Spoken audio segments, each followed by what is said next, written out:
काढण्यात आलेला राष्ट्रवादी काँग्रेसच्या वतीने काय सांगा?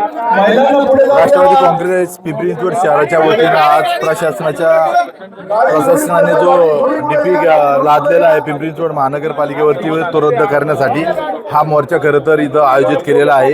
शगुन चौक ते पिंपरी चिंचवड महानगरपालिकेवर हा धडक मोर्चा जाणार आहे। पिंपरी चिंचवड शहराचे शहराध्यक्ष योगेशजी बल यांच्या नेतृत्वाखाली पिंपरी चिंचवड शहर राष्ट्रवादी काँग्रेस पार्टीचे सर्व पदाधिकारी अधिकारी सर्व नगरसेवक नगरसेविका या मोर्चामध्ये सामील झालेले, मोठ्या प्रमाणात नागरिक देखील या मोर्चामध्ये सामील झालेले। नक्की ज्या पद्धतीनं प्रशासनाने हा डीपी टाकलेला आहे त्यामध्ये वेगवेगळे आरक्षण असेल, डीपी रोड असेल, ते सर्व रद्द करण्यासाठी हा मोर्चा काढलेला आहे।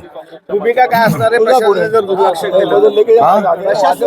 केलं तर आता सुरुवात आम्ही प्रशासनाच्या विरोधात डीपी रद्द व्हावा म्हणून हा मोर्चा काढलेला आहे। त्यानंतर आज आम्ही प्रशासनाला भेटून निवेदन देणार आहे, त्यानंतर पुढचे नियोजन ठरवलं जाईल।